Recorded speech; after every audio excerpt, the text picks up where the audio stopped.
J'en passe maintenant à la présentation de notre conférencier de ce soir, Patrick Couvreur, qui est pharmacien. Il est donc directeur de l'unité mixte CNRS, physico-chimie, pharmacotechnie, biopharmacie, professeur à l'Université Paris-Sud-Orsay, professeur extraordinaire à l'Université catholique de Louvain, directeur de l'école doctorale Innovation thérapeutique. Quelques dates concernant son parcours. En 1972, il est diplômé pharmacien de l'Université catholique de Louvain. En 1975, docteur en sciences pharmaceutiques de l'Université catholique de Louvain. Et en 1984, professeur titulaire à l'Université Paris-Sud. Ses spécialités, donc les recherches de Patrick Couvreur concernent principalement la vectorisation des médicaments. Il fut le premier à introduire le concept de vecteur nanoparticulaire biodégradable pour l'administration de molécules biologiquement actives. Patrick Couvreur a reçu de nombreux prix, parmi lesquels le prix Alvan Ranga de l'Académie de médecine de Belgique, le prix quinquennal des sciences pharmaceutiques, et il a reçu en 1998 l'International Glaxo Wellcome Achievement Award de la Royal British Society of Pharmacy. Et en 2004, il recevra le World Pharmaceutical Award, qui est un prix décerné tous les 4 ans. Patrick Couvreur a écrit plus de 300 articles dans des revues internationales et il est l'éditeur de 6 ouvrages sur la vectorisation des médicaments. Il est également l'inventeur de 36 brevets et ces technologies ont permis la création de la société BioAlliance qui emploie actuellement 43 personnes. Il est membre de l'Académie de pharmacie et de l'Académie des technologies. Donc Patrick Couvreur, je vous cède la parole pour une 50aine de minutes, après quoi nous aurons un échange avec le public. Merci beaucoup.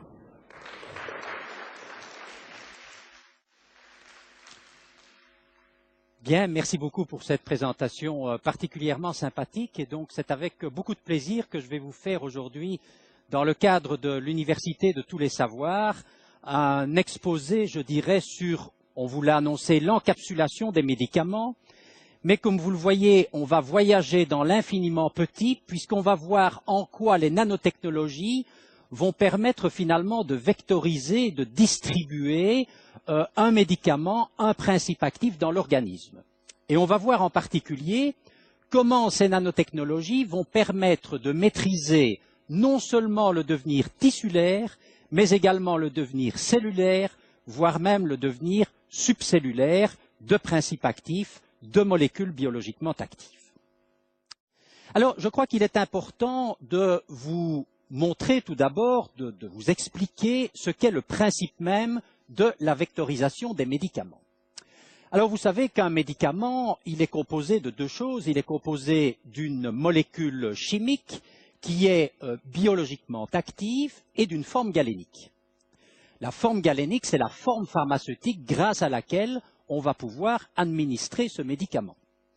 Cette notion de médicament est très importante parce que, comme j'ai l'habitude de le dire, si vous utilisez par exemple un anticoagulant pour tuer les rats dans votre jardin, eh bien ce n'est évidemment pas un médicament et pourtant c'est une molécule biologiquement active. Dès que vous mettez cet anticoagulant dans une gélule, dans un comprimé, dans un injectable, vous avez là un médicament. Donc il est essentiel de comprendre que le médicament, c'est la molécule biologiquement active, mais c'est aussi sa forme galénique. Alors, à l'heure actuelle, eh bien, vous savez que quand on synthétise des nouvelles molécules, on essaye généralement de les synthétiser de manière à ce qu'elles puissent, par exemple, je dirais, avoir une action sur un récepteur à l'échelle moléculaire. Mais ces molécules, vous le voyez, ont une structure chimique bien particulière et finalement, ce sont les caractéristiques que l'on appelle les caractéristiques physico-chimiques de ces molécules qui vont déterminer leur devenir biologique. Alors, ces caractéristiques physico-chimiques, ce sont, vous le voyez, par exemple, le pKa de la molécule, sa lipophilie, sa capacité de se fixer à des protéines. Donc, c'est tout cela qui va déterminer finalement la distribution d'une molécule biologiquement active dans l'organisme. Alors, vous pouvez par exemple avoir en laboratoire, dans un tube à essai, par exemple un médicament qui va avoir une molécule active, qui va avoir une activité particulièrement efficace, par exemple sur un récepteur cérébral. Eh bien, vous savez qu'in vivo, cette molécule, quand on va l'administrer par exemple à un patient, peut être totalement inactive. Simplement parce qu'en raison de ses caractéristiques physico-chimiques, eh bien, par exemple, elle ne va pas diffuser à travers la barrière hémato-encéphalique et donc atteindre les récepteurs cérébraux. Alors, depuis un certain nombre d'années, eh bien, de manière à résoudre ce problème de distribution des médicaments dans l'organisme, on a développé la notion de vectorisation. L'idée de vectorisation, eh bien, c'est d'associer cette molécule, vous le voyez, à un espèce de transporteur, on le verra extrêmement petit, qui va lui-même avoir des caractéristiques de taille, des caractéristiques d'hydrophilicité ou de lipophilicité, des caractéristiques de charge, de stabilité, et qui va permettre finalement de distribuer le médicament, non plus en fonction des caractéristiques physico-chimiques du médicament, mais en fonction des caractéristiques physico-chimiques, je dirais, du vecteur. Et donc, si l'on a des physico-chimistes qui sont capables de bien maîtriser les caractéristiques, notamment de surface de ces vecteurs, eh bien, vous voyez qu'on va pouvoir s'affranchir de la distribution naturelle d'une molécule et au contraire, on va permettre le ciblage de cette molécule vis-à-vis d'un organe, d'un tissu ou d'une cellule grâce au transporteur, grâce au vecteur que l'on va utiliser. Alors, quels sont pratiquement ces transporteurs, ces vecteurs de médicaments? Eh bien, première notion importante, ils sont tous issus des nanotechnologies. Ce sont des systèmes qui sont submicroscopiques, qui sont ultra dispersés, que vous ne voyez pas à l'œil nu, que vous ne voyez même pas en microscopie optique, et pour les voir, vous devez faire de la microscopie électronique. Ce sont des systèmes qui ont une taille de l'ordre de 0,1 micron. Pour vous donner une idée, un globule rouge fait 7 microns. Ce sont donc des systèmes qui ont une taille à peu près 70 fois plus petite qu'un globule rouge. Donc vous voyez qu'on est vraiment dans le domaine très complexe de l'infiniment petit des nanotechnologies. Alors ces systèmes, eh bien vous le voyez, ça peut être des liposomes. Les liposomes, ce sont simplement, on peut dire que ce sont quelque part des vecteurs biomimétiques.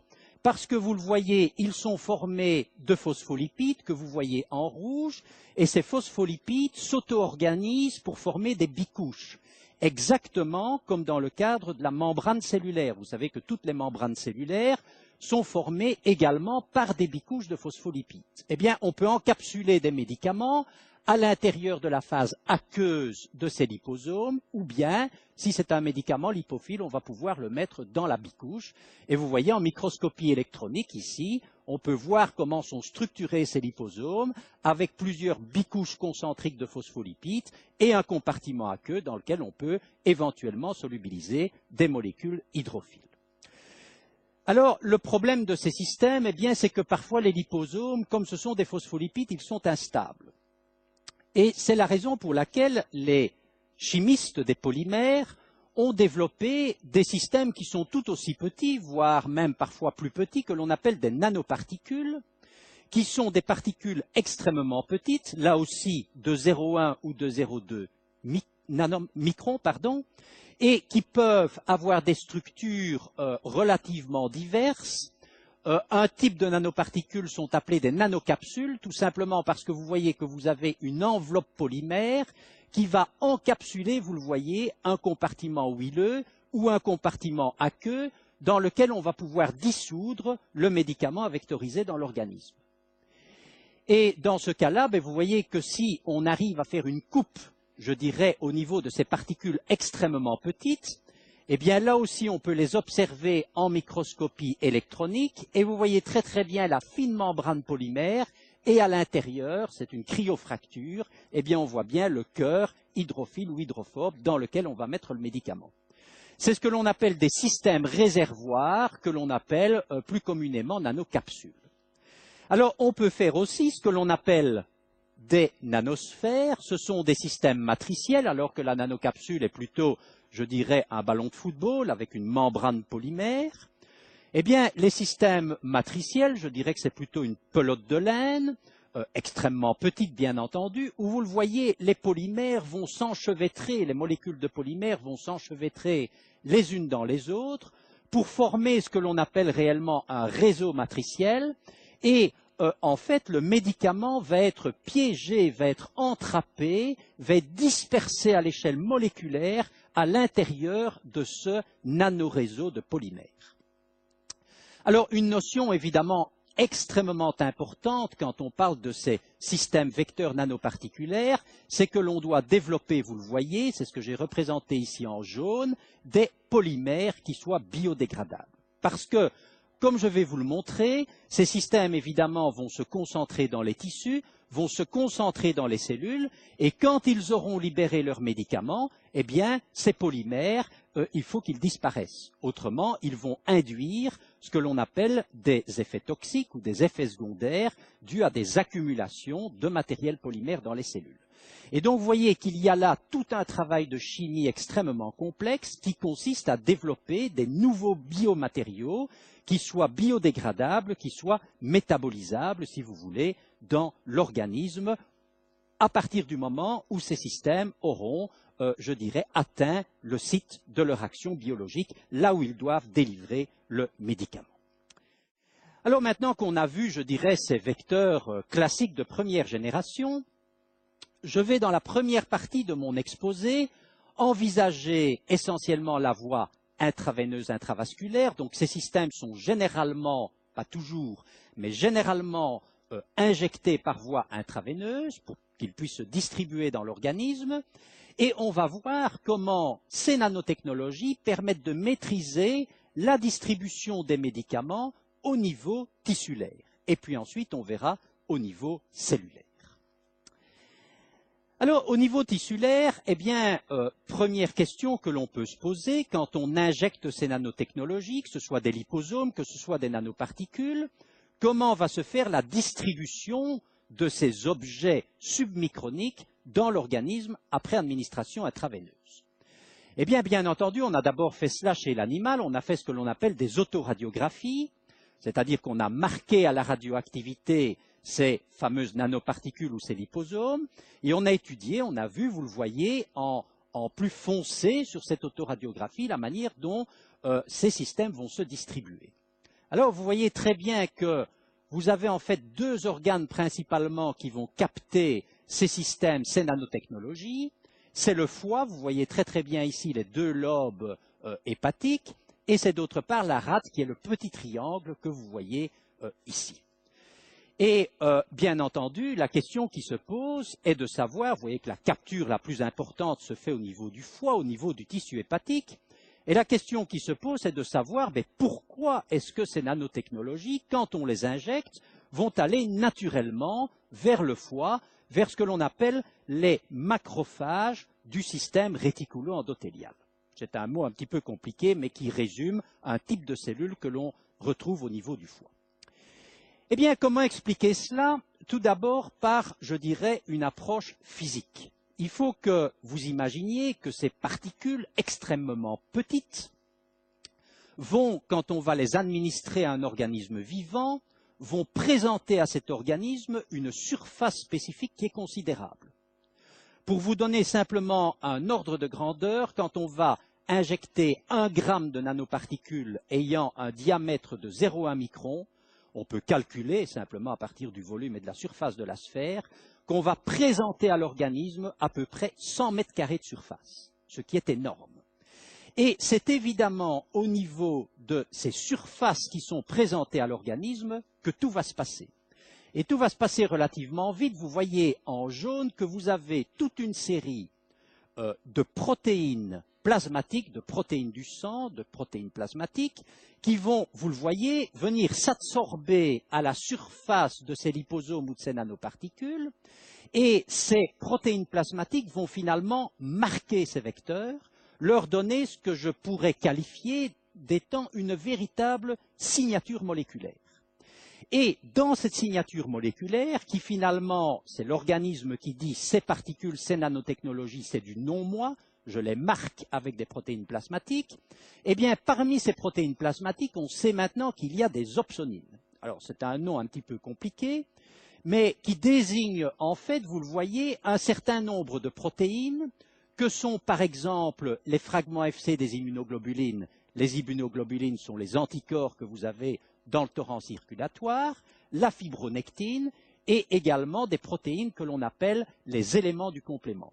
Et ces protéines, eh bien, vous le voyez, elles vont en fait s'absorber spécifiquement à la surface de ces liposomes, de ces nanoparticules, de ces nanotechnologies. Et la nature est bien faite parce que vous le voyez, au niveau du foie, eh bien, vous avez des macrophages qu'on appelle, peu importe, les cellules de Kupfer. Et ces cellules de Kupfer du foie, ces macrophages, ont des récepteurs, vous le voyez, peu importe le nom de ces récepteurs, FCR1, R2, CR1, MAC4, etc., qui vont reconnaître les opsonines qui sont venues s'absorber à la surface de ces vecteurs de médicaments. Et le résultat, c'est que ces opsonines qui ont la signature moléculaire de l'organisme vont être immédiatement reconnues, si vous voulez, par ces macrophages au niveau du foie. Et ces macrophages, ce sont des cellules qui sont ce que l'on appelle des phagocytes professionnels, ce sont les éboueurs de l'organisme. Elles vont donc, vous le voyez, endocyter, on appelle cela endocyter, vous allez avoir une invagination de la membrane cellulaire, et ces particules opsonisées, décorées d'opsonines, vont être internalisées par la cellule. Alors ça, c'est l'explication, je dirais, moléculaire de la raison pour laquelle les nanoparticules, les liposomes, sont reconnus par ces macrophages du foie. Il y a aussi une explication qui est histologique. Et vous devez savoir que si on représente ici un vaisseau, eh bien ce vaisseau est délimité par ce que l'on appelle des cellules endothéliales en bleu, donc par un endothélium vasculaire. Et au niveau de la plupart des tissus et des organes, eh bien cet endothélium vasculaire est un endothélium jointif. C'est-à-dire que les particules ne peuvent absolument pas, comme vous le voyez, diffuser lorsqu'elles sont injectées à travers cet endothélium. Inversement, vous le voyez au niveau du foie, eh bien au niveau du foie, on a ce que l'on appelle un endothélium discontinu, c'est-à-dire qu'il y a des trous dans l'endothélium vasculaire. On a, vous le voyez, des macrophages qui vont être au contact direct de la circulation. Ce sont ces fameuses cellules de Kupfer, et ces cellules de Kupfer, vous le voyez, vont capter les liposomes, les nanoparticules qui ont été opsonisées. Simple démonstration de ceci, eh bien, si on injecte à un animal de laboratoire des nanoparticules et qu'on fait ce que l'on appelle une biopsie du foie, c'est-à-dire si l'on prélève tout simplement un morceau du foie que l'on regarde en microscopie électronique, eh bien, vous voyez qu'on retrouve des quantités considérables de nanoparticules à l'intérieur de ce que l'on appelle les lysosomes de ces macrophages du foie, de ces cellules de Kupfer du foie. Alors, évidemment, je dirais que l'imagination des chercheurs a tout de suite conclu qu'on avait là des navettes, des missiles extraordinaires pour amener des médicaments sélectivement au niveau du foie et traiter un certain nombre de pathologies. Et nous, au laboratoire, on s'est intéressé tout particulièrement à une pathologie hépatique que vous connaissez tous, qui est évidemment extrêmement grave, ce sont les métastases hépatiques, puisque vous savez que dans pas mal de pathologies cancéreuses, eh bien, malheureusement, une tumeur primaire peut donner ce que l'on appelle des métastases hépatiques. Et donc, l'idée que l'on a eue, c'est de dire, prenons un médicament anticancéreux qui est actif contre ces cellules métastasiques, mais associons-le à des nanoparticules pour finalement les diriger, les concentrer au niveau du foie et être donc plus efficace sur ces métastases. Eh bien, vous voyez que ça marche pas mal parce qu'on a développé ici ce que l'on appelle un modèle préclinique d'animaux de laboratoire sur lesquels, au niveau desquels on a greffé des métastases hépatiques en leur injectant tout simplement des cellules cancéreuses. Alors, vous voyez que les animaux, eh bien, ils vont développer à peu près 150 métastases au niveau du foie. Et puis, on va les traiter, c'est ce que vous voyez en vert, par un médicament anticancéreux qui est de la doxorubicine. Et vous voyez bien que, contrairement à ce qu'on pourrait croire, eh bien, les médicaments anticancéreux sont très actifs, puisque, bien sûr, à la dose de 2,5 mg par kilo, on n'aura pas suffisamment d'activité. Vous voyez qu'on a à peu près le même nombre de métastases que, je dirais, les animaux non traités. Mais à 5 mg par kilo, on va diminuer le nombre de métastases hépatiques. À 7,5, ça ira encore mieux. Et à 10 mg par kilo, on va être encore plus efficace. Mais on a un petit problème, et c'est tout à fait ce qu'exprime bien le problème que l'on rencontre dans la pratique clinique du traitement de ces maladies cancéreuses, c'est que les animaux qui ont reçu une dose de 7,5 et a fortiori de 10 mg par kilo, eh bien, il y en a qui meurent, et ils ne meurent pas de leur tumeur, de leur métastase hépatique, mais ils vont mourir de la toxicité de la doxorubicine, qui est un médicament, les cliniciens savent bien cela, qui donne des toxicités cardiaques sévères pour une dose supérieure à 500 mg par mètre carré. Et vous voyez, c'est là toute la problématique du traitement des maladies cancéreuses, c'est que on va pas pouvoir utiliser des doses de 7,5 ou 10 mg par kilo, on va devoir aller sur des doses plus faibles qui sont à la limite de l'activité thérapeutique et de la toxicité. Et voilà pourquoi, vous le savez, le traitement du cancer pose des problèmes de toxicité et d'effets secondaires importants.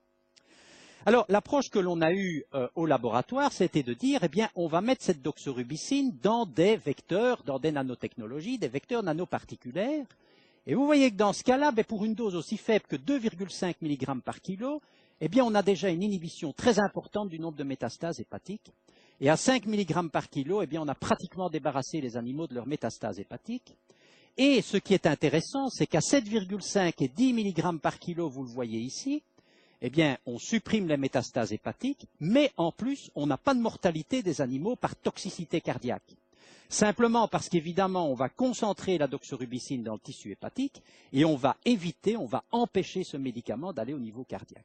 Et le résultat, c'est que d'une part, on va être moins toxique, donc on va pouvoir administrer des doses plus importantes, et d'autre part, vous le voyez, on va être beaucoup plus efficace. Et simplement, je voudrais vous montrer ici qu'il n'y a pas que le simple comptage des métastases hépatiques qui va se faire, mais on va également regarder en histologie quelle est la situation des animaux traités par une forme galénique traditionnelle de la doxorubicine ou par la forme vectorisée par des nanoparticules. Vous voyez que lorsque l'on injecte une simple solution aqueuse de doxorubicine, on a des métastases hépatiques très étendues, notamment, vous le voyez ici, autour de sinusoïdes hépatiques, et que dans le cas des nanoparticules, on n'a plus que des toutes petites micrométastases qui sont microscopiques, mais qui sont, on en retrouve encore, du moins pour la dose de 5 mg par kilo. Alors, grâce à cette technologie, on a pu créer comme ça a été dit à l'occasion de la présentation, on a pu créer une start-up qui est une société qui a transféré, parce que ce qui est fait dans les laboratoires de recherche n'est pas nécessairement directement administrable aux patients. Donc cette société a fait ce que l'on appelle les lots cliniques, a développé des lots prêts à être administrés pour les essais cliniques. On a fait les essais cliniques de phase 1 et actuellement on est en train de réaliser les essais cliniques de phase 2 sur des patients qui ont essentiellement des métastases, des micrométastases hépatiques ou éventuellement des hépatocarcinomes. Et la phase 1 a montré parce que vous savez que la phase 1 n'est pas une phase d'évaluation de l'activité thérapeutique, mais c'est une phase d'évaluation de la tolérance.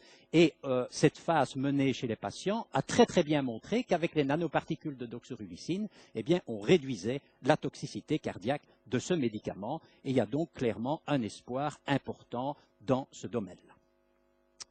Alors vous allez me dire, mais bien entendu, ces systèmes, ces navettes, ces vecteurs vont dans le foie, mais quand on veut traiter des tumeurs qui, par exemple, ne sont pas dans la sphère hépatique, comment est-ce qu'on peut faire? Eh bien, là, on a un problème majeur parce que quand ici, je vous ai donné l'exemple d'une tumeur c'est un sarcome des tissus mous qui était greffé, vous le voyez ici, par voie sous-cutanée chez l'animal de laboratoire, eh bien, vous voyez très très bien que si on injecte des nanoparticules, celles-ci ou des liposomes, c'est la même chose, vont se concentrer au niveau du foie et ne vont pas aller au niveau de la tumeur.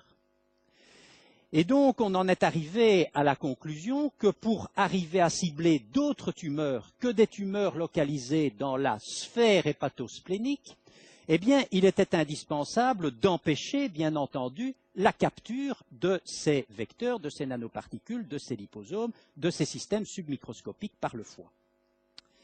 Alors, je vous l'ai dit, qu'est-ce qui guide ces particules de manière privilégiée vers le tissu hépatique? Eh bien, c'est les phénomènes d'opsonisation, d'absorption de protéines plasmatiques. Et donc, l'idée était de dire, si on veut empêcher la capture par le foie, eh bien, il faut absolument qu'on empêche le phénomène d'opsonisation, le phénomène d'absorption des protéines plasmatiques à la surface de ces particules. Et ça, je peux vous dire que pendant un certain nombre d'années, on n'est pas parvenu à le faire.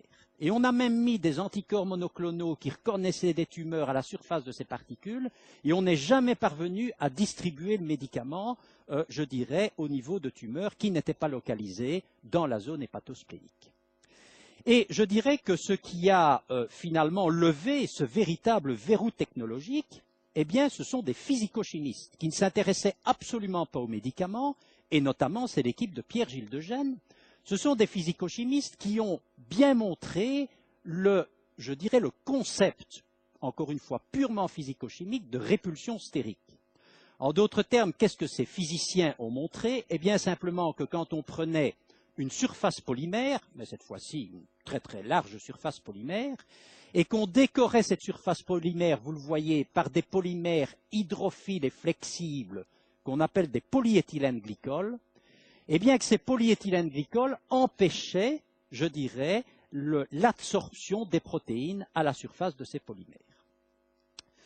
Il n'y avait aucune application pharmaceutique envisageable au départ.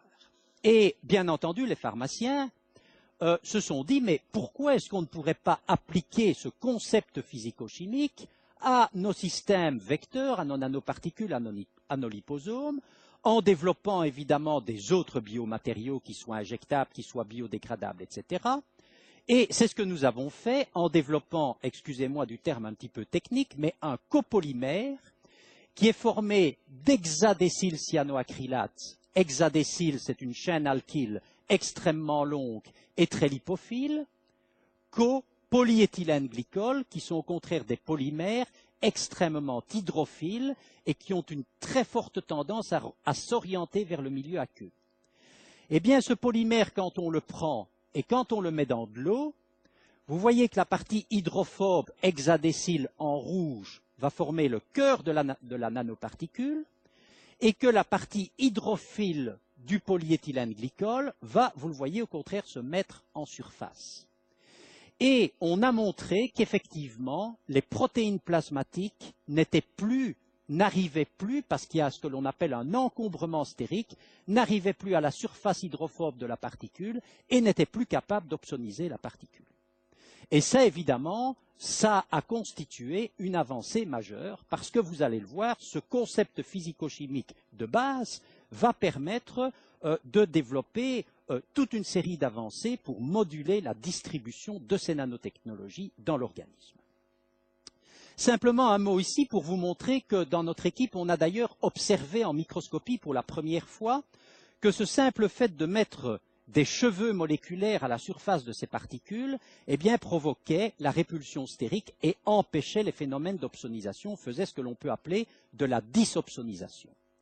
Alors, que peut-on voir sur ce cliché de microscopie? Eh bien, en A, si vous prenez les nanoparticules de cyanoacrylate, peu importe le nom, mais sans polyéthylène glycol non chevelu, nanoparticules conventionnelles, eh bien, vous voyez que si vous les incubez avec du sang, vous voyez que vous avez une surface extrêmement granuleuse et les grains que vous voyez, ce sont les protéines plasmatiques qui viennent se coller sur ces particules.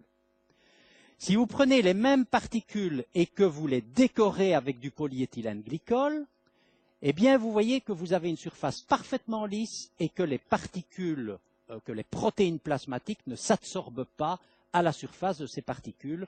On a fait de la répulsion stérique, on a empêché les phénomènes d'opsonisation.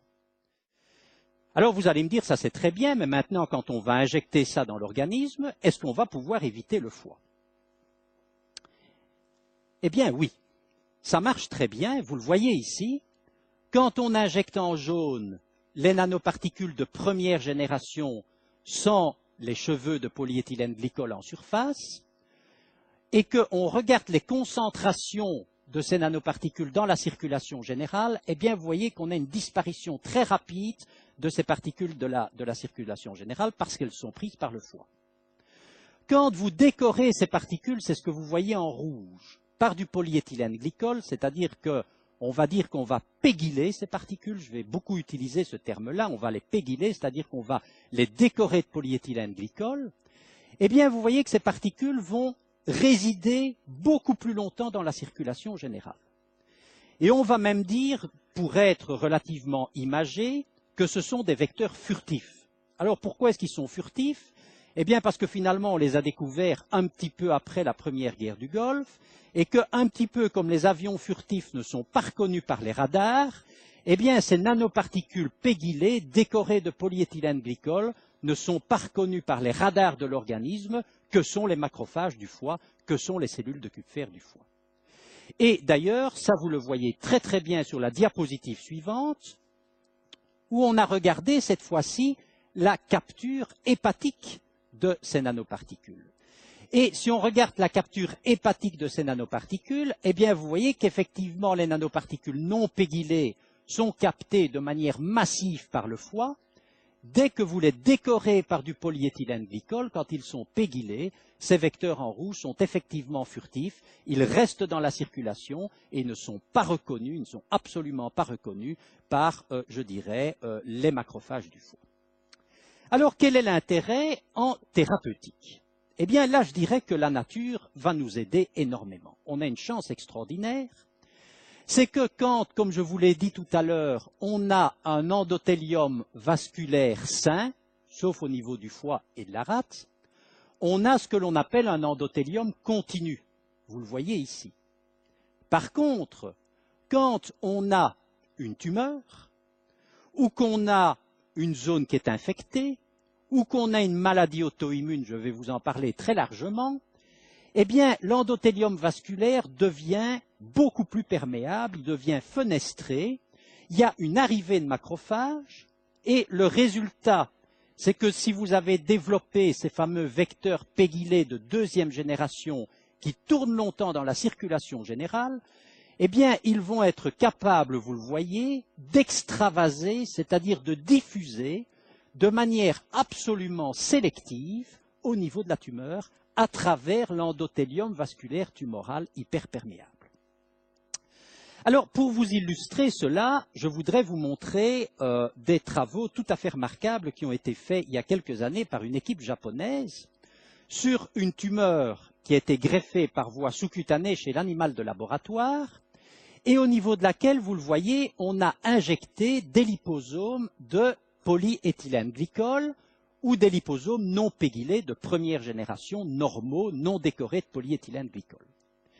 Alors vous voyez que 5 minutes après l'injection, lorsqu'on injecte les liposomes de polyéthylène glycol, eh bien vous voyez qu'ils restent très clairement dans la circulation générale, après 5 minutes, mais ils vont diffuser, vous le voyez très très bien ici, au niveau de la tumeur. Il y a ce que l'on appelle l'extravasation.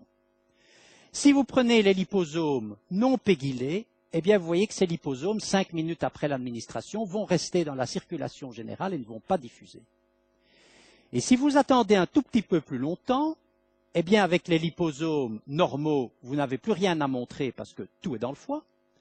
Par contre, vous le voyez avec les liposomes décorés de polyéthylène glycol, eh bien ces liposomes ont diffusé dans le tissu tumoral et vous voyez que toute la fluorescence, on a marqué ces liposomes avec de la fluorescence, toute la fluorescence va se situer au niveau du tissu tumoral.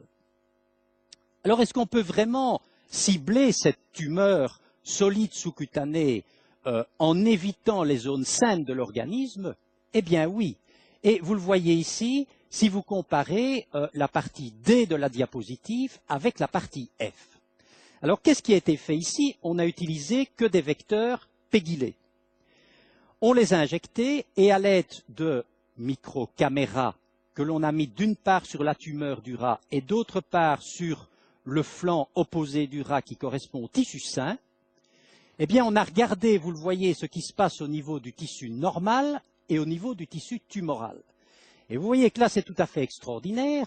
Au niveau du tissu normal, parce que, comme je vous l'indiquais, l'endothélium vasculaire est jointif, eh bien, les liposomes restent dans la circulation générale, alors qu'au niveau du tissu tumoral, où cet endothélium est beaucoup plus distendu, eh bien, vous voyez que vous avez une diffusion au niveau du tissu tumoral et que, par conséquent, vous avez un ciblage sélectif de la tumeur. Et si vous imaginez qu'à la place de l'agent fluorescent, on met un médicament, eh bien, vous voyez qu'on a un moyen extraordinaire par cette espèce de navette pégylée, d'amener le médicament dans la tumeur et d'éviter au contraire le tissu sain.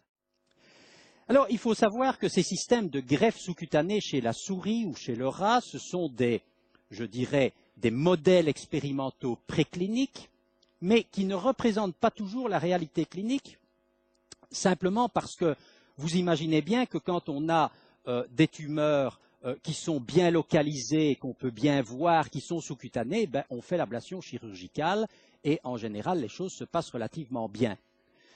On ne doit avoir recours à de la chimiothérapie réellement que quand on a des tumeurs qui sont soit disséminées de type métastase, soit des tumeurs qui risquent de provoquer des métastases, soit des tumeurs inopérables. Et ces tumeurs-là, eh bien, elles sont généralement situées in situ dans des tissus, dans des organes. Et une de ces tumeurs, c'est la raison pour laquelle nous nous sommes intéressés à une tumeur que beaucoup d'entre vous connaissent, malheureusement, c'est le gliome. C'est un travail qu'on a fait en collaboration avec l'équipe de Gilles Vassal au Centre anticancéreux de Villejuif. Et on a donc, par stéréotaxie, on a positionné les cellules tumorales dans le cerveau d'animaux de laboratoire. Et on a voulu vérifier si effectivement, quand on a une tumeur intratissulaire, si l'endothélium vasculaire, comme je vous l'expliquais, est bien rendu hyperperméable. Eh bien, vous voyez que la réponse est oui. Parce que qu'est-ce que l'on a fait? Eh bien, on a tout d'abord prélevé le cerveau de ces animaux, on a bien identifié les zones, vous les voyez ici, où il y a effectivement des cellules gliales, où il y a un gliome cérébral, et on a injecté tout simplement un colorant, que l'on appelle peu importe le bleu Evans, vous le voyez ici. Ce colorant ne diffuse normalement pas à travers la barrière hémato-encéphalique quand elle est saine, et vous voyez qu'au contraire, il va diffuser extrêmement bien au niveau de la barrière hémato-encéphalique quand vous avez un gliome cérébral. Et ceci vous montre bien que la barrière hémato-encéphalique, quand vous avez un gliome, elle est effectivement fracturée, elle est rompue. Et donc, on a un accès extraordinaire pour effectivement, avec des liposomes ou des nanoparticules qui vont tourner longtemps dans la circulation générale, on a une voie extraordinaire pour délivrer des médicaments au niveau de ces tumeurs. Alors, je vous montre cela ici avec ces fameuses nanoparticules pégylées que l'on a injectées aux animaux qui sont porteurs de la fameuse tumeur 9L. Et vous voyez que ces nanoparticules vont effectivement se concentrer au niveau de la tumeur et ne vont que très très peu se concentrer au niveau, je dirais, de l'hémisphère contralatéral qui est le tissu sain. Et donc vous voyez que même au niveau de tumeurs cérébrales, qui ont évidemment un prognostic extrêmement défavorable, eh bien ces nanotechnologies sont capables d'y concentrer un certain nombre de médicaments. Autre domaine d'application relativement important, alors vous voyez, on s'intéresse tout particulièrement à cette notion de nanotechnologie et de cerveau. Autre application intéressante, c'est les maladies auto-immunes cérébrales. On a développé un modèle qu'on appelle l'encéphalomyélite auto-immune. C'est donc un modèle de maladie auto-immune cérébrale qui est évidemment extrêmement grave. Et la zone inflammatoire est surtout localisée, vous le voyez ici, au niveau de la moelle épinière. Eh bien, si vous administrez des nanoparticules, des vecteurs dits de première génération, simples nanoparticules non recouvertes de polyéthylène glycol, eh bien, dans ce cas-là, vous voyez en jaune et en blanc que ces particules ne vont pratiquement pas se distribuer au niveau du cerveau des animaux. Par contre, si on prend des nanoparticules pégylées et qu'on les injecte à ces animaux qui ont la maladie auto-immune cérébrale, eh bien, vous voyez en rouge que ces particules, tout simplement parce qu'elles vont tourner beaucoup plus longtemps dans la circulation générale et qu'au niveau des zones cérébrales inflammatoires, vous avez finalement des trous dans l'endothélium vasculaire, eh bien, ces particules vont diffuser à l'intérieur du cerveau avec une très grande efficacité. Principalement, vous le voyez à l'intérieur au niveau de la moelle épinière, mais aussi au niveau du cervelet, du colliculi, du cortex frontal, etc.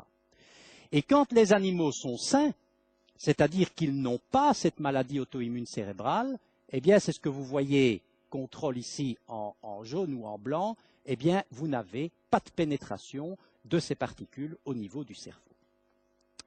Alors, on a étudié de manière un petit peu plus détaillée la manière dont ces particules peuvent diffuser au niveau du cerveau quand on a cette encéphalomyélite cérébrale. Et on a marqué, vous voyez, les cellules cérébrales, les cellules gliales en rouge avec des anticorps spécifiques. On est là dans le cerveau de ces animaux malades.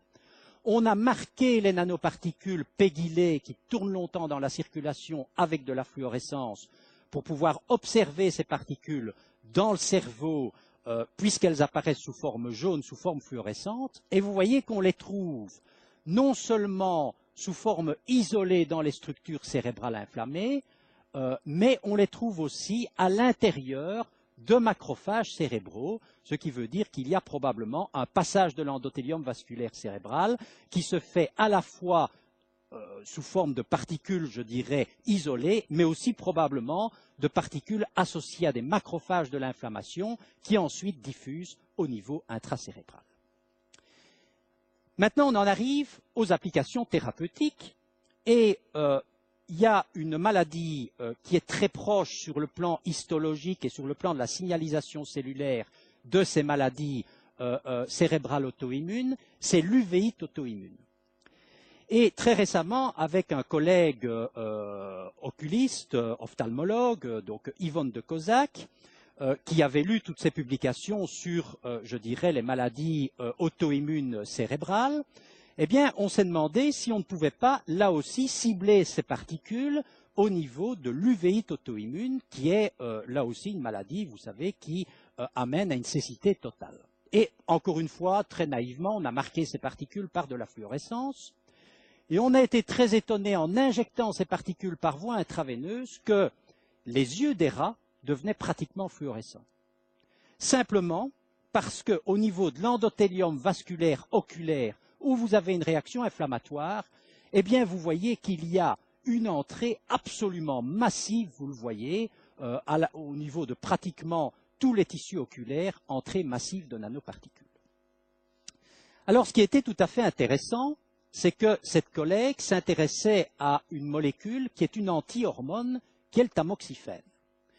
Et elle avait notamment décortiqué, je dirais, tout le mécanisme d'apparition sur le plan cellulaire de cette uvéite auto-immune, qui d'ailleurs, je dirais, affecte plus les femmes que les hommes, simplement parce qu'on sait que c'est en relation probablement sur le plan de la signalisation avec le récepteur à œstrogène qui se trouve au niveau intracellulaire.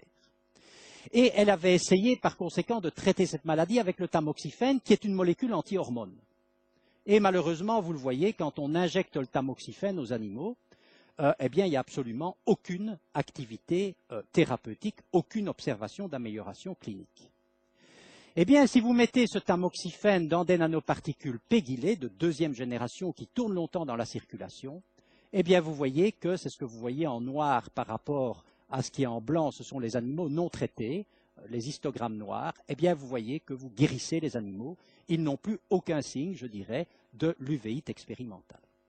Alors ça, vous pouvez le voir aussi au niveau histologique. Vous voyez ici l'histologie après administration par voie intraveineuse des animaux malades au niveau oculaire, et vous voyez que quand on a mis le tamoxifène dans les nanoparticules, eh bien les animaux, effectivement, sont guéris. Ils n'ont pas les signes histologiques de la maladie.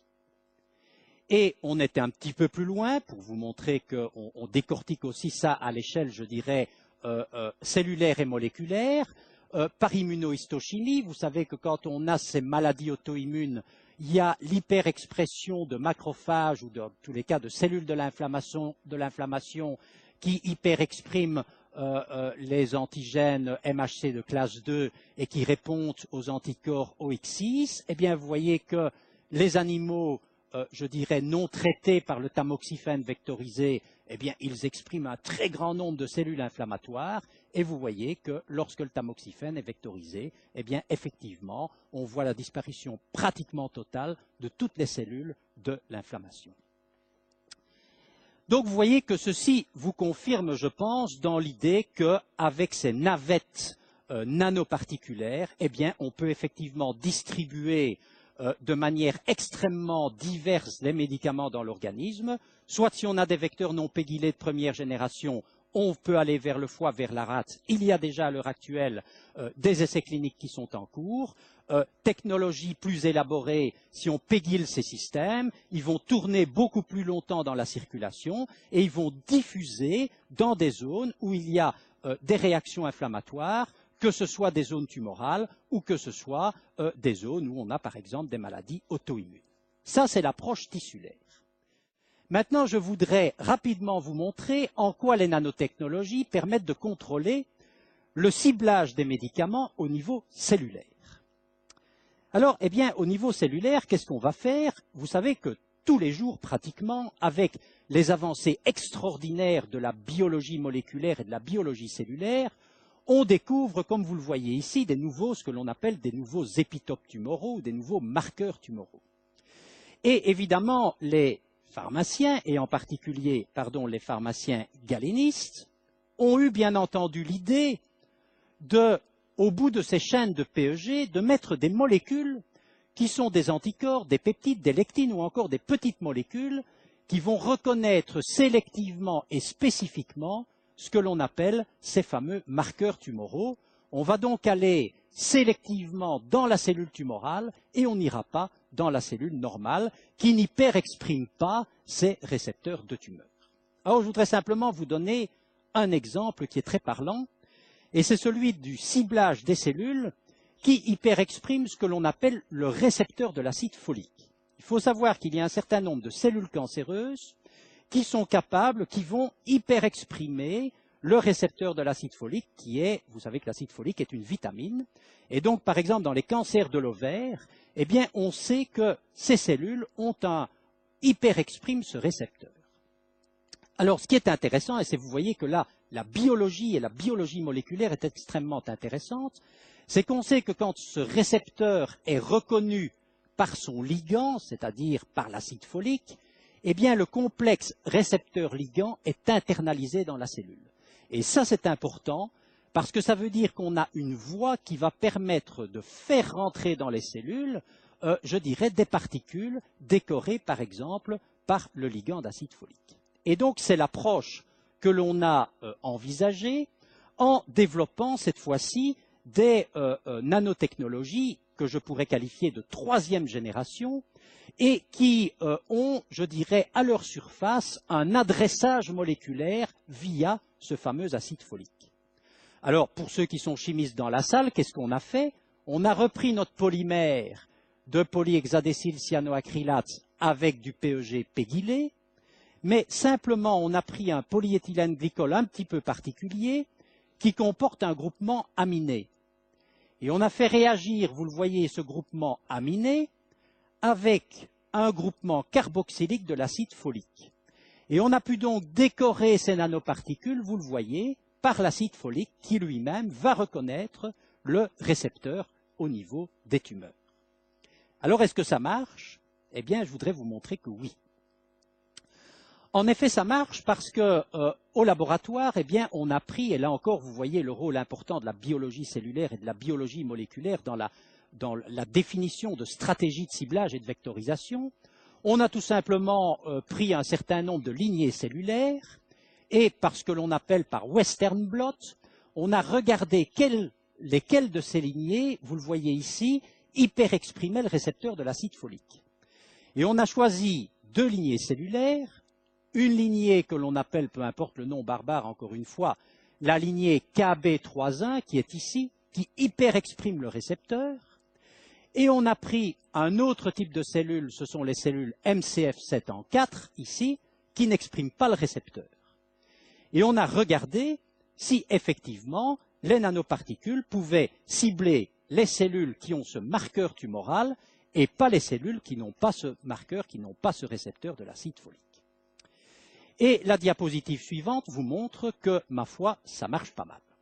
Ça marche pas mal parce que, alors simplement ici, vous avez chaque fois pour la lignée KB qui hyperexprime le récepteur de l'acide folique et pour la lignée MCF7, dans ces blocs-ci, ces quatre-là, on a mis simplement un colorant fluorescent pour voir la membrane de la cellule en microscopie à fluorescence. Et puis, on a incubé, on a mis en contact ces cellules avec les nanoparticules ici, recouvertes d'acide folique, vectorisées, adressées par l'acide folique, par le folate. Et qu'est-ce que l'on voit? Eh bien, vous voyez que ces particules vont être captées, que l'on a rendues fluorescentes, ces particules, vont être captées de manière extrêmement intense par les cellules KB qui expriment ce récepteur moléculaire à l'acide folique, et que ces mêmes particules ne vont pas être captées par les cellules MCF7 qui n'ont pas cette molécule de surface qui sert finalement d'élément de reconnaissance pour les nanoparticules folatées. Et si vous prenez maintenant ces nanoparticules pégylées mais sans acide folique en surface, eh bien elles ne reconnaissent aucun des deux types cellulaires parce que tout simplement elles n'ont pas l'acide folique pour faire de la reconnaissance à l'échelle moléculaire. Et ça, vous voyez, c'est ce que j'ai l'habitude d'appeler des vecteurs de troisième génération. Les vecteurs de première génération, ce sont les vecteurs simples. Ce sont des nanotechnologies non décorées qui filent dans le foie. Les vecteurs de deuxième génération, vous l'avez compris, ce sont ces fameux vecteurs furtifs, ces nanotechnologies avec du polyéthylène glycol qui vont tourner plus longtemps dans la circulation et diffuser à travers l'endothélium vasculaire qui est avec une réaction inflammatoire. Et les vecteurs de troisième génération, eh bien, ce sont ces vecteurs qui sont à la fois pégylés, mais avec un élément d'adressage qui va reconnaître des cellules à l'échelle moléculaire et faire ce qu'on pourrait appeler un véritable tri cellulaire de cellules.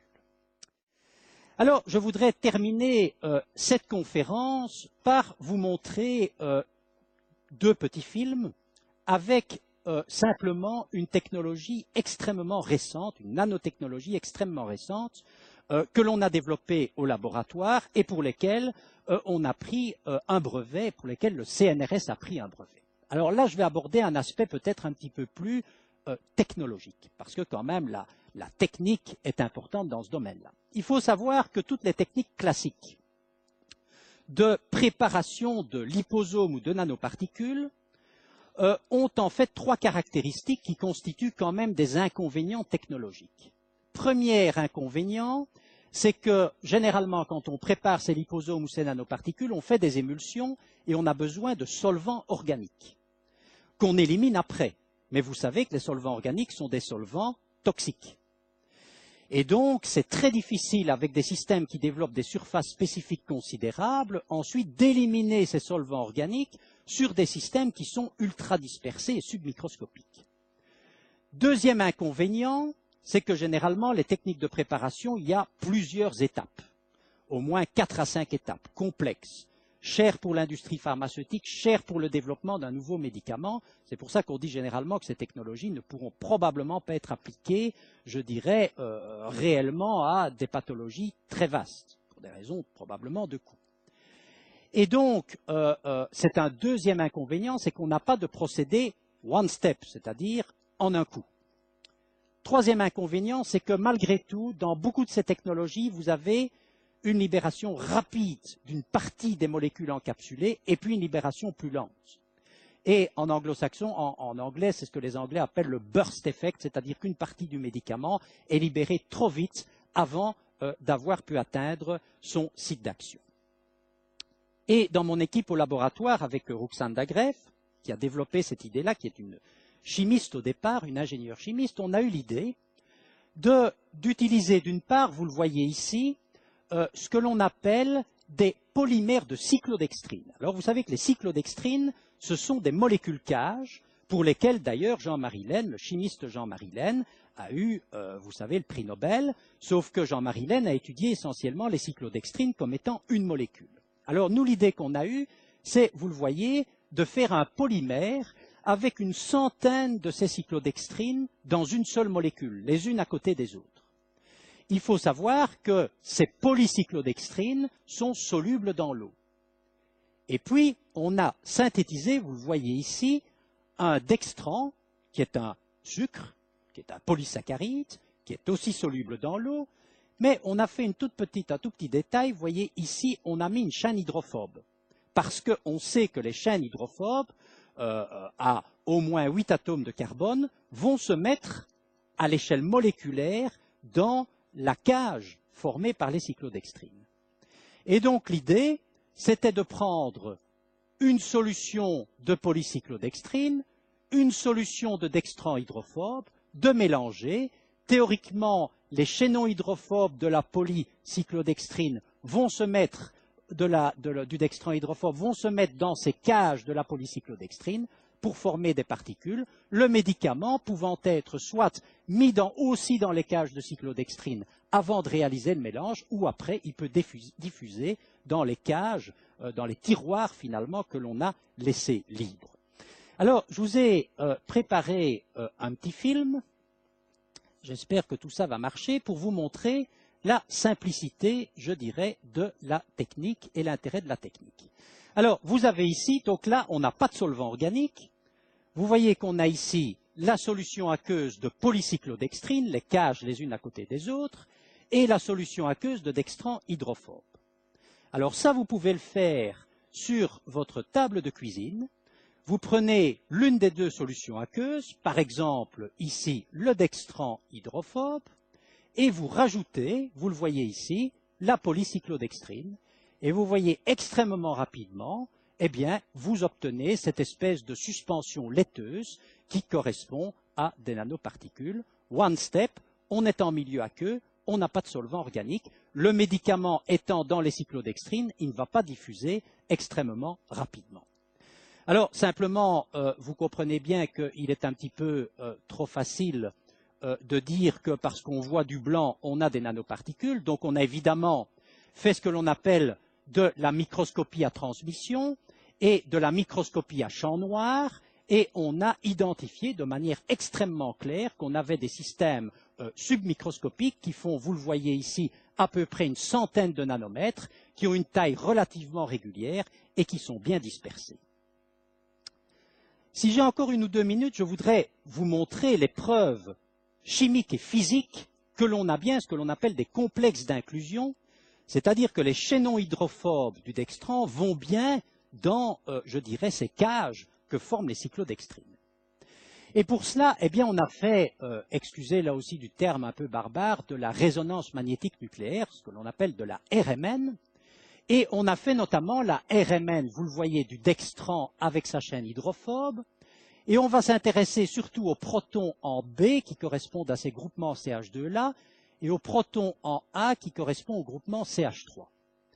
Et puis on a rajouté la polycyclodextrine, et vous voyez que ce que l'on observe, c'est que le proton en A, eh bien, il va se dédoubler. Et les protons en B, vous voyez que le pic va s'élargir. Et ceci signifie extrêmement clairement que ces chaînes hydrophobes, de dextran hydrophobe, eh bien, elles ont deux environnements. Il y a probablement des chaînes qui sont dans les cyclodextrines, donc on a bien des complexes d'inclusion, et des chaînes qui sont dehors, et ça vous explique que ces deux chaînes-là, elles vont donner deux signaux différents en ce qui concerne le proton du CH3 terminal. Autre expérience qui a été faite et qui est intéressante, c'est que, et ça c'est aussi de la physico-chimie, c'est que vous savez que quand vous prenez de l'eau et que vous mettez de l'eau en présence d'air, vous avez ici, vous le voyez, une interface. Et au niveau de cette interface, vous avez, les physiciens connaissent bien ça, vous avez ce que l'on appelle une tension interfaciale. Tension interfaciale entre l'eau et l'air, parce que ces deux milieux n'aiment pas se mélanger. Mais si l'on ajoute du dextran hydrophobe, qui a, vous le voyez, une partie hydrophobe qui va plutôt aller vers l'air et une partie hydrophile qui sont les polysaccharides, si vous ajoutez cette molécule à la surface, eh bien vous voyez que vous allez diminuer la tension interfaciale. C'est normal, c'est quelque chose de connu, ce n'est pas une invention géniale.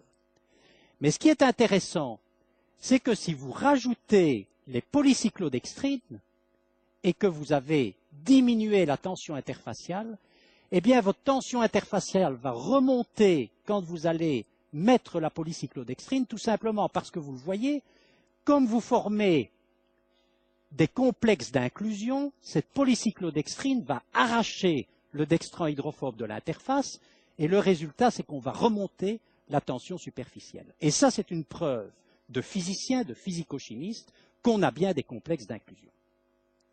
Et enfin, la dernière, c'est qu'on peut faire ce que l'on appelle de la modélisation moléculaire, qu'on a fait en collaboration avec justement un chimiste de l'université de Louvain, et où, tout simplement, avec des logiciels, eh bien, on a essayé de simuler ce qui se passait. Vous voyez que l'on a en bleu le dextran hydrophobe avec en jaune le chaînon hydrophobe. Vous voyez qu'on a ici la polycyclodextrine et qu'on voit bien que le chaînon hydrophobe du dextran, il va se mettre dans la polycyclodextrine et il provoque ce que vous voyez en rouge d'ailleurs, l'expulsion de molécules d'eau qui se trouvaient à l'origine dans ces cavités. Et c'est probablement ça qui donne cette extraordinaire stabilité thermodynamique du système. Alors, là aussi, je vais vous montrer un petit film que vous avez ici, hein, avec la manière dont on pense que ces systèmes s'auto-assemblent. Alors, vous voyez là très très bien le dextran avec les chaînons hydrophobes. Ces chaînons hydrophobes vont se mettre dans les cages des cyclodextrines. Vous avez une association supramoléculaire et vous formez le système particulaire. Alors ça, c'est sûr qu'on est très excité avec cette histoire-là parce que ça va même plus loin. C'est peut-être des assemblages de ce type-là qui pourraient préfigurer, si vous voulez, l'origine de la vie. Pourquoi? Parce que vous savez que probablement l'origine de la vie, c'est quoi? C'est des macromolécules qui finalement, par hasard, se sont un peu mises ensemble et ont fait une compartimentalisation de l'espace. Espace, comme par exemple les phospholipides qui se sont organisés en bicouches, espace ensuite qui, bien entendu, s'est spécialisé et a été capable de donner lieu, par exemple, à des transports d'ions ou à des choses pareilles.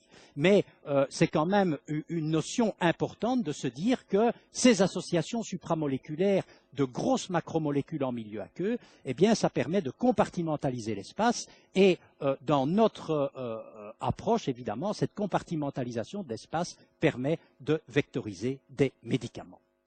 Voilà un peu ce que je voulais vous dire aujourd'hui, mais je voudrais néanmoins terminer en vous disant que d'une manière générale, ces travaux-là, eh bien, ce sont des travaux pluridisciplinaires. Ce sont des travaux pluridisciplinaires et on ne peut pas rêver de distribuer à l'aide de ces nanotechnologies des médicaments dans l'organisme malade, si on n'a pas tout d'abord des physiciens, des gens qui sont capables de comprendre l'organisation supramoléculaire des molécules, comment elles se mettent, comment elles s'arrangent, comment elles absorbent des protéines. On a besoin aussi, vous l'avez compris, à l'autre côté de ce chaînon, on a besoin de biologistes, et notamment de biologistes moléculaires, qui vont nous dire, vous voyez, c'est telle cellule qui exprime tel déterminant antigénique, et c'est parce qu'elle exprime tel déterminant antigénique qu'elle est cancéreuse, et donc vous avez une cible extraordinaire. Et puis, bien entendu, il faut des pharmaciens qui sont les gens qui vont faire le pont entre les deux et qui vont dire on va développer des outils à base, par exemple, de colloïdes pour permettre la vectorisation de ces systèmes. Et si vous voulez, notre unité, eh bien, elle est un petit peu, je dirais, structurée autour de cette grande idée de pluridisciplinarité. Je voudrais profiter de l'occasion pour remercier tous les scientifiques dont j'ai cité ici peu ou prou à l'une ou l'autre occasion les différents travaux. Il y a des biologistes comme Michel Renoir, il y a des physico-chimistes, il y a bien entendu des pharmaciens galénistes. Et je voudrais profiter de l'occasion aussi pour dire que dans une unité comme celle-là, il n'y a pas que des chercheurs, il y a aussi du personnel administratif, du personnel technique, du personnel ouvrier. Et sans eux non plus, eh bien, ce type de travail ne pourrait pas fonctionner. Alors, je voudrais remercier aussi les collaborations extérieures à l'unité qui ont permis de faire des choses tout à fait intéressantes, notamment en ce qui concerne l'application à l'uvéite auto-immune avec Yvonne de Cosac, les chimistes qui nous ont aidés à Châtenay, Jean d'Angelo, Didier Desmaël, le cancérologue Gilles Vassal avec lequel on a abordé tout le problème du traitement des gliomes cérébraux, et puis mon collègue et ami Jacques Poupart qui a fait la modélisation moléculaire de la dernière technologie que je vous ai présentée, et je vous remercie pour votre attention.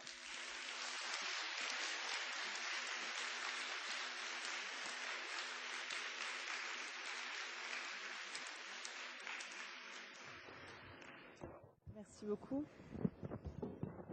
On va passer aux questions. Oui, madame.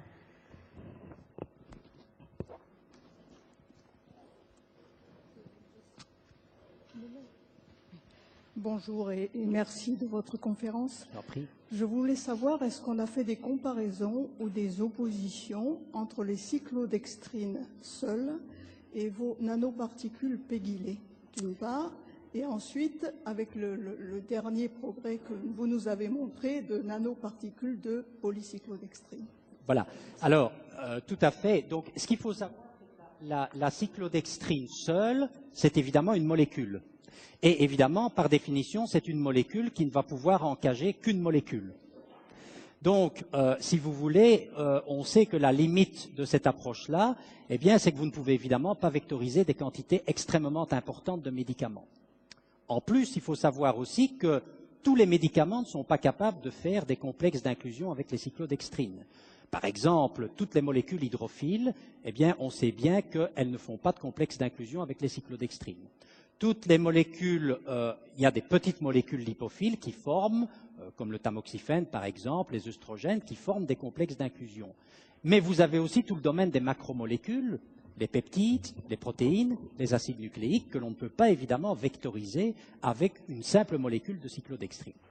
Alors, c'est la raison pour laquelle, si vous voulez, je dirais que les systèmes nanoparticulaires pégylés permettent de vectoriser à la fois des molécules hydrophiles ou lipophiles, suivant qu'on a des nanocapsules à contenu aqueux, par exemple, ou des nanocapsules à contenu huileux, ou des liposomes, puisque là, on peut mettre le médicament dans le compartiment aqueux ou dans la bicouche de phospholipides, et on va évidemment pouvoir encapsuler des macromolécules, et même avec les petites molécules, des quantités beaucoup plus importantes de molécules qu'avec simplement des cyclodextrines.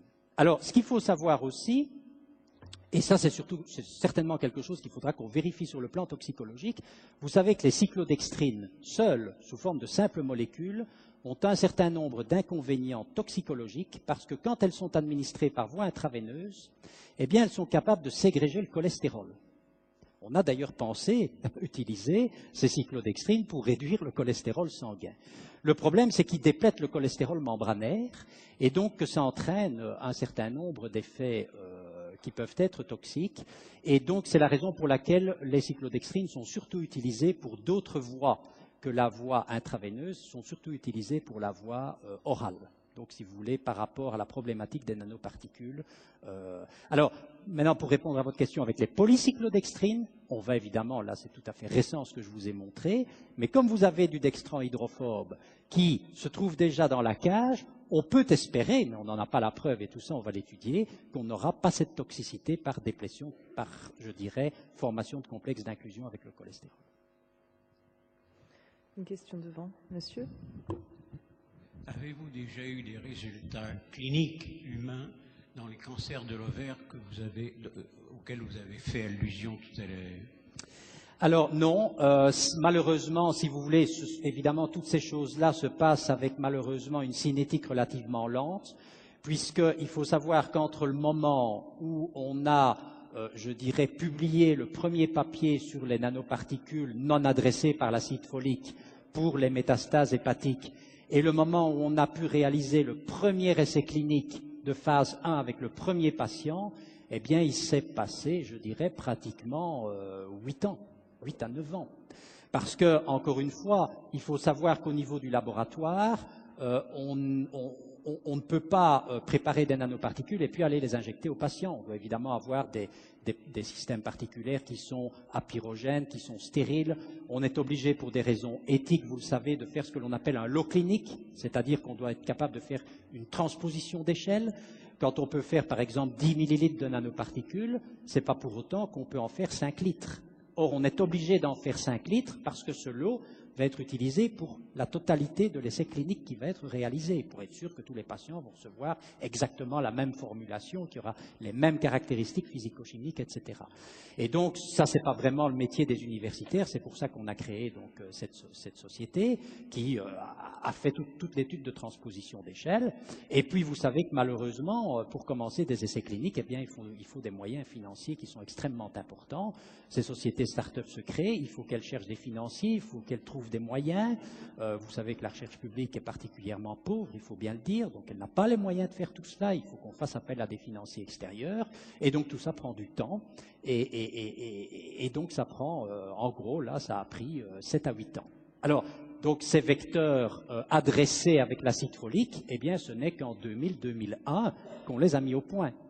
Et donc maintenant, eh bien, il faut trouver les fonds, les financiers qui vont être d'accord de développer ce système pour amener ce système au niveau clinique. Et ça, c'est pas évident. Donc ça prend malheureusement du temps. Et malheureusement, on ne va pas aussi vite qu'on le voudrait.